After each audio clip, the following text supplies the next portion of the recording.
Hello, you all. Hello. We're here together this technological way through Sun and Moon Studios YouTube portal. Thank you so much for being here. I do like to let you know how much I appreciate your joining in at the time of recording at 10 a.m. Eastern, and we just shifted clocks forward, so that's always a rude awakening for me. Jostling of life. Uh, Anyhow, in a couple weeks, I will be on travel, and I'm pretty sure I'll be at a retreat. So I'm going to be recording this early. So on March 23rd, March 23rd, Sunday, it will be pre recorded just a little bit earlier that morning. So you can just go to the live tab on our YouTube page, Sun and Moon Studios YouTube page, Sun and Moon Yoga Studio. So again, another thing that helps me out is to know that you're here is if you put a chat in something in the chat, or if you register, which you just register online. There's no fee for this offering. Then I know that you'll watch it at some point. So thank you, Nancy and Tanya, and somebody new to me, Sarah, for letting me know that you were going to participate, and Steve. So great to be together again. Yeah, and I got to see Tanya. I was downtown at a rally for Ukraine and saw her there. So that was sweet to meet each other in person. So let's arrive, and I'm going to segue us to the movement part first as we arrive. But there's some stillness in that arrival, and there will be some movement. It'll be a breathing practice that we attend to today. So in these next moments, you can assemble whatever else you might need. I like to have a box of tissues nearby. I've got a shawl that, should I get cold, I drape that on myself. Whatever supports for sitting or being comfortable in your posture. For me, a cushion under my knees, perhaps what you're sitting on, or a pillow behind your back. You're in a chair. When I sit on the couch there, I put a pillow behind me.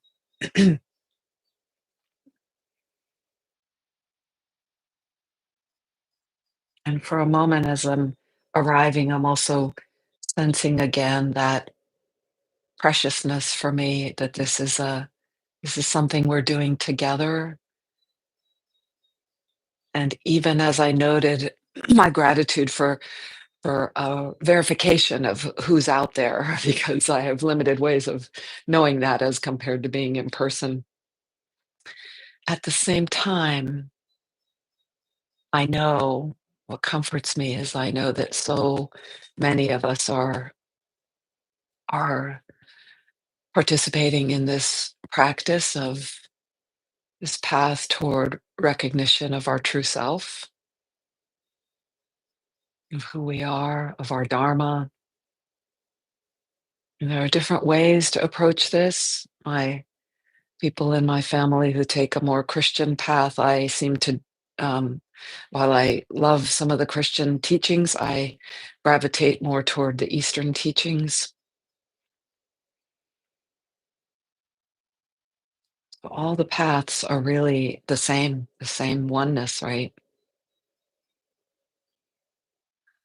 And even if we are sitting alone, we are sitting in the company of everyone who is walking this path. And that is a supportive feeling, I believe. Maybe you can try that on for you and see if that's true for you. And so arriving, this is, I'm hoping this pointer for you also is as rich as it is for me when I really bring my attention to arriving.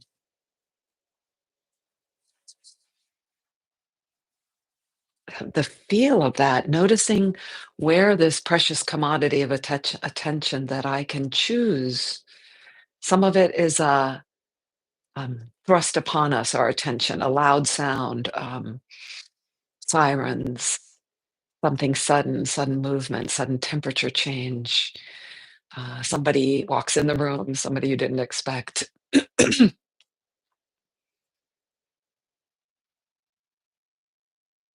But much of it is in our own control of we can be choosing where we put our attention, and this is a huge topic, not for my included what we're looking at here today, but it is a very relevant topic in our current culture and technology, the way s- social media and technological companies use these grabs of our attention and hijack it. And one of the most revolutionary things we can do is claim that for ourselves to how did I hear this put recently? Um, to see if we are using our attention as we intend, as we want it to be used. This independence, a kind of independence. So, getting back to how the feel of arriving and your story of your how the hours or minutes before you arrived here may be different. I have a pretty busy morning of walking the dog, feeding all the cats, the dog, cleaning up certain things in the kitchen I prepare, certain things prepare for the day, preparing this space, a little bit of a go, go, go, very fast and just into the routine, and to sit still, the contrast of sitting still, the feel of that, the settling of the body, the relaxing of my eyes, of my head. Then to dive into this deepening of connecting with what is ourself, what is presence, what is the feel of that, so I know it because it's always here, but we're not as cognizant about it being about that aspect of our being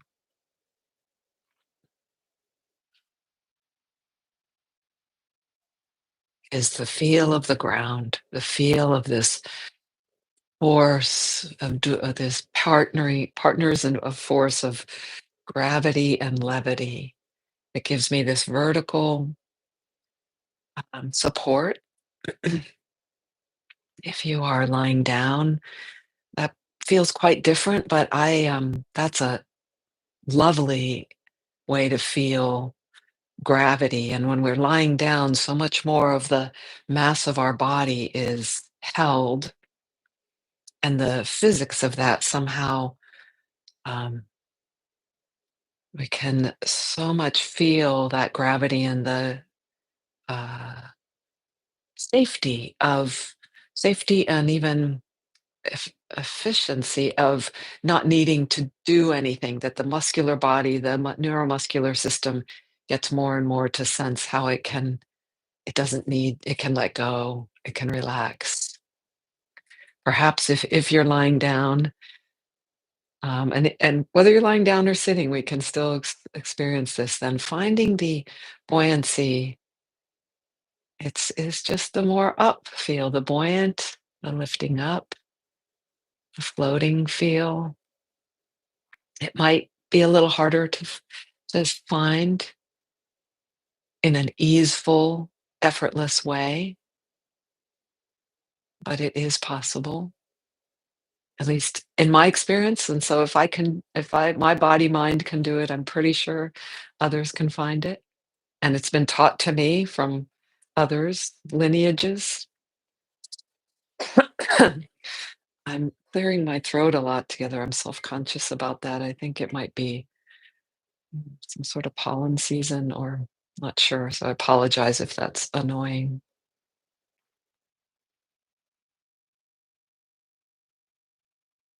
Arriving. And then perhaps we might even draw your arms out and point in one direction, perhaps, and look out, even as you sense that verticality. Uprightness, again, whether you're lying down or sitting, whatever orientation your body is to gravity, and just sort of look out. So sound and space around is another one of the 3 pointers I use for sliding into presence that we never left. Um, and so I can imagine I've got some of the shades drawn in that direction, but over here I've got view out the window, the trees, and just look past, envision, what's out there, probably. I know the neighborhood's in that direction, the next town over. I might surmise what the next county is, that direction, the next state, even toward, I think that direction would go toward Mexico. And then if you like, you can come back to just listening, a stillness, and simply listening. And at this portion of our practice, if you're moving a little bit still, that's fine. You may see if you're looking, I'm holding my hands a different way as I'm listening, just sort of a receptive gesture. And in in truth and reality, we're not never just tuned into one sense, although we can emphasize it as I'm asking you now.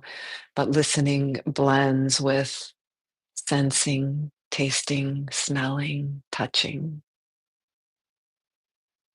They're all informing us.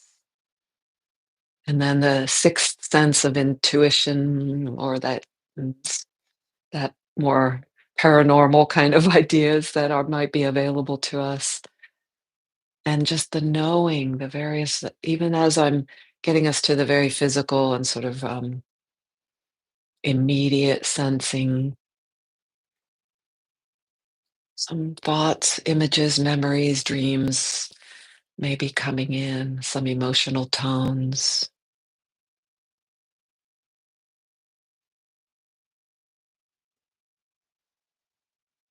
having arrived. And then the third part of my sharing of this method is breath.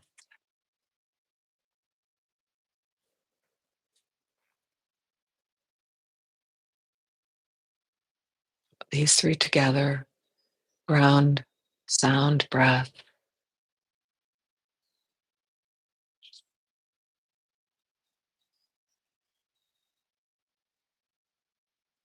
And as we turn to breath, perhaps you notice that uh,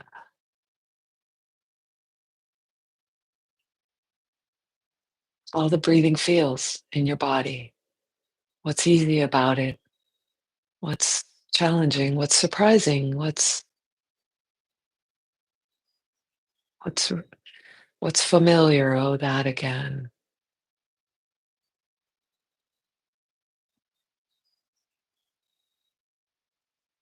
And from here, I'll take us to this practice that I so love, this breathing practice. Look at how much time we have. Mm. This will be a kind of quick version of this. We divide our torso. So you can take the whole torso just from your pelvic floor all the way up to your neck, the whole trunk, maybe. Torso might be from the hips, or I'm not sure about that definition exact, but the whole trunk from the pelvic floor through the hips, the belly, this, all the spine, all the organs, the heart, the diaphragm, shoulders. Imagine dividing this into front and back. And so we've got a halves, so 2 halves. Divide again into down the middle line of your, midline of, uh, as I'm motioning. So first sliced front and back separate, now side to right and left. That gives us 4 quadrants. Yeah, let's play with that. I was gonna go to 8, but so we've got these 4, they're almost like 4 columns.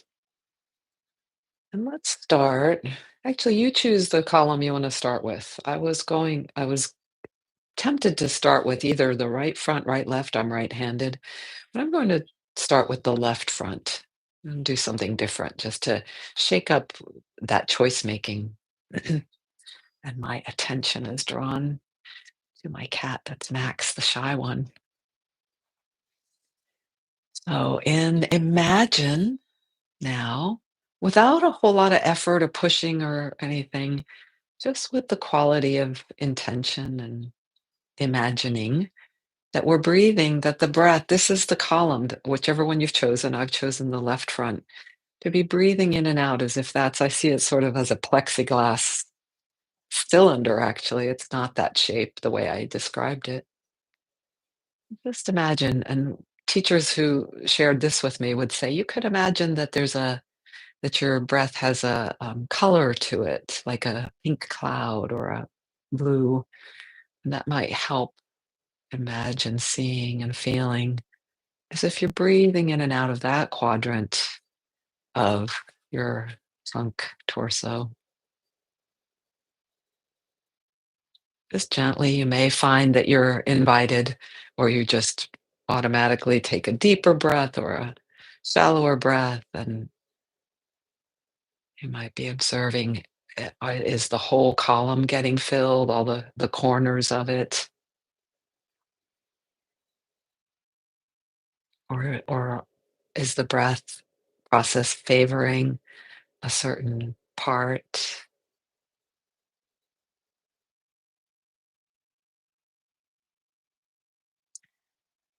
And then if you like, you can take 1 or 2 breaths, just natural, and it might almost take a little more than that to shift over to completely integrate the breath to the wholeness of the trunk, the torso.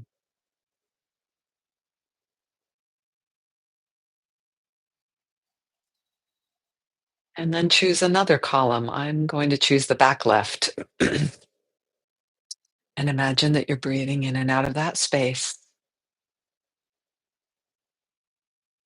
And so a lot is happening as we practice this imagining.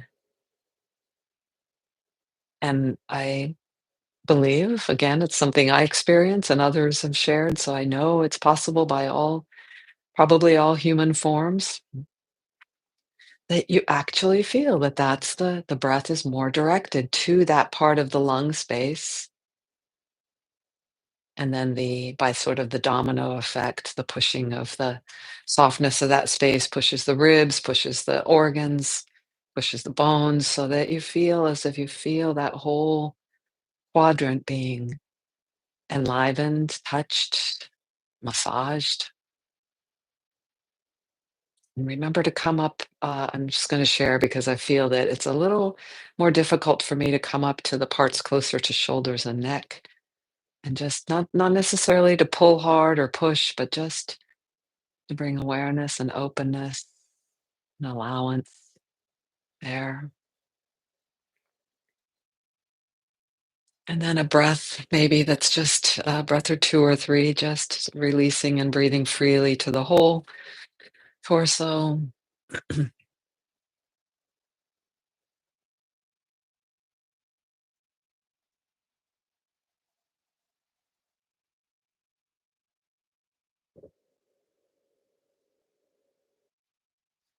And then choose a third quadrant. And I'm just going to take about 3 or 4 breaths here, much less time. I'm coming to my back right,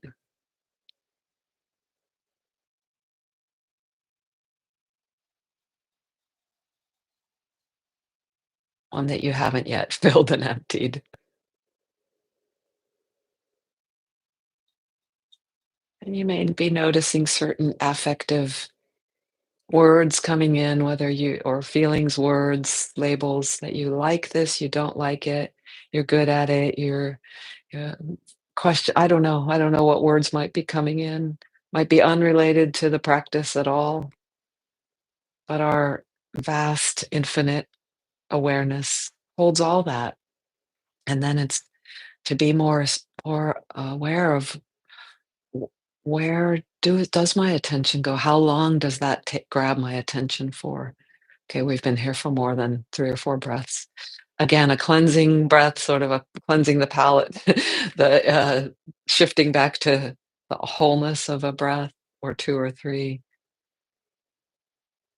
in all the quadrants together, all four, and then a few breaths to the remaining one. And you may even play with maybe I have a different way to do this,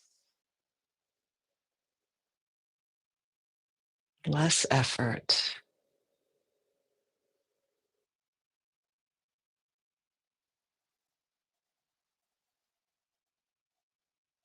noticing what you're noticing.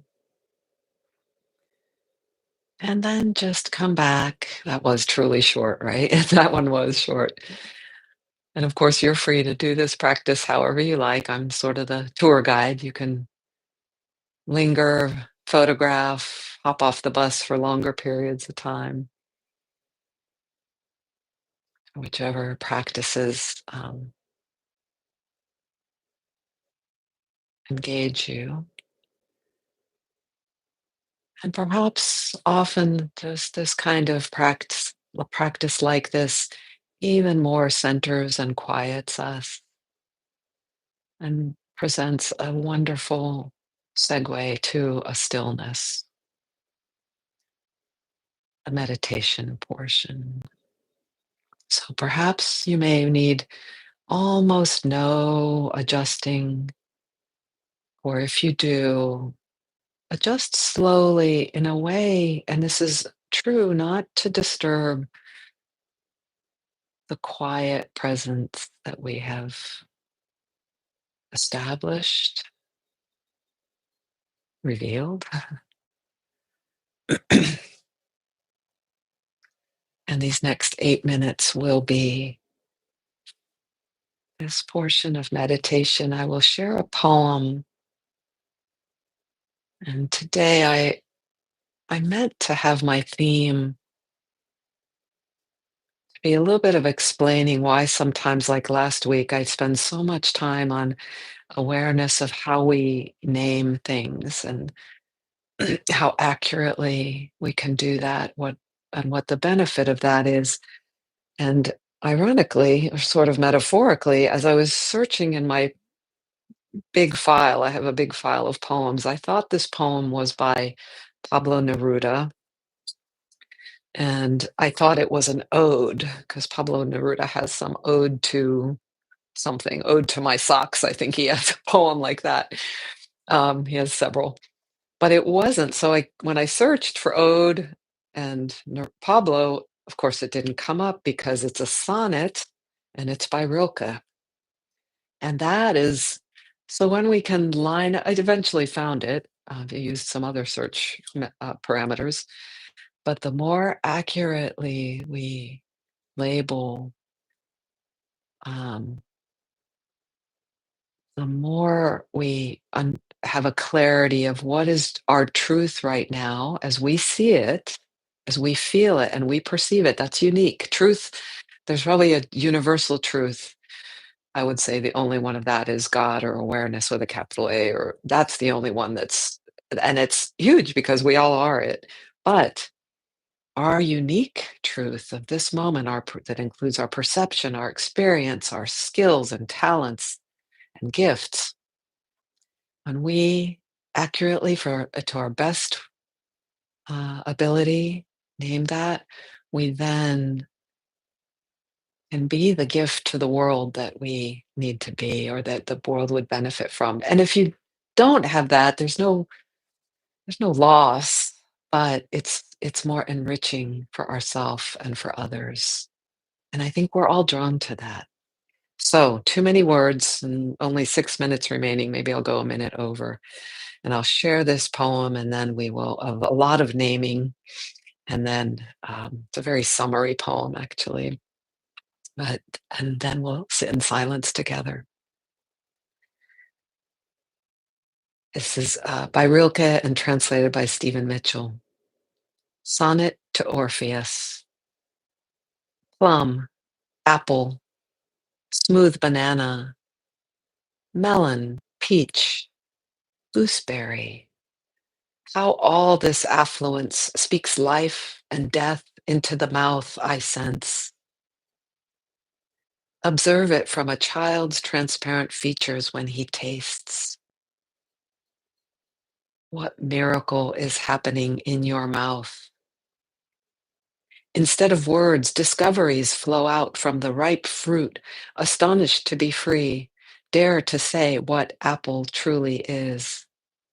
This sweetness that feels thick, dark, dense at first, then exquisitely lifted in your taste, grows clarified, awake, luminous, double meaninged, sunny, earthy, real.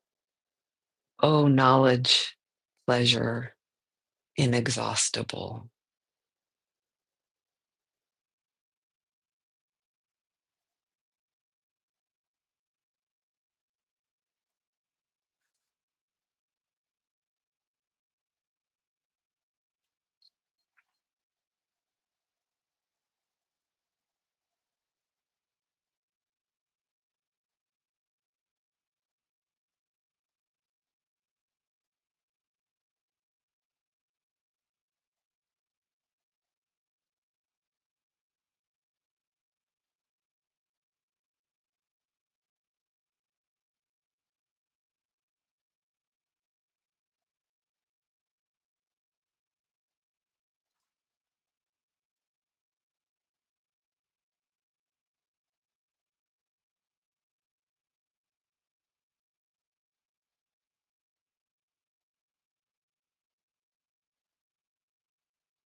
And now, instead of the emphasis being on the words, we feel more and more to the background or or the essence, which might sometimes feel like background or it's behind you, above you, or deep inside you.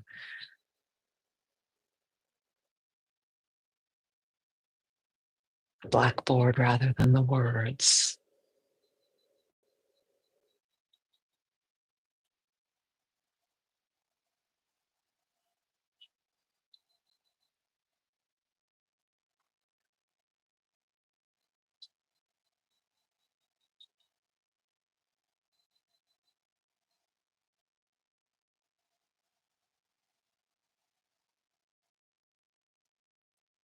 And another few breaths together in this silence,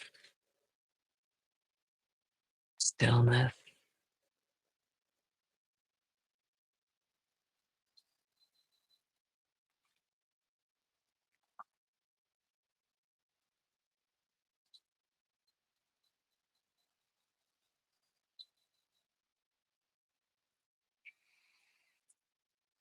And I'm going to borrow from Jackie the way she invited us on Friday.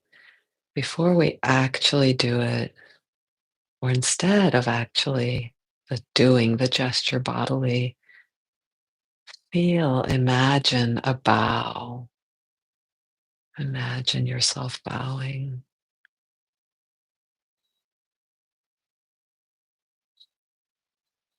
Imagination's so powerful. You might feel the some resulting uh, way the body is doing this, even as you didn't. The instruction wasn't to actually do it, but to imagine it. Yet something happens, and there is a reverence, isn't there? Reverence in the bow, and what does that feel like? And if you like, you can pair it with the actual doing of a bow now. And again, I thank you so much for being here. I thank others of you who join later, Lisa, um, Brooke. I'm forgetting. There's such a long list of you. I need the list in front of me, but thank you, thank you, thank you. I'll post the poem in the notes below this YouTube video, and I may do that later this afternoon. I'm not sure if I have time just after this. And next week, I'll make a point to chat a little bit more about the benefit, another benefit of this getting clear with our words and noticing the words we assign to our experience and what we're observing and how this benefits us. And these three elements of our somatic, the breathing practice we did today, what movement we did, even though it's so gentle and small, the stillness and the inquiry, what I like to label it inquiry, sometimes I call it focusing, is that part of being aware of the felt sense of our words and the resonance or not that comes up. Those three together um, are powerful and need each other. They complement each other. Thank you, thank you. Check out sunandmoonstudio.com. And I really appreciate you joining me here. Steve, I love that. I love dividing that. It's such a simple, simple practice, and I just love it too. Thanks. I'm glad that you did enjoy it too. Ciao, ciao. Enjoy your week.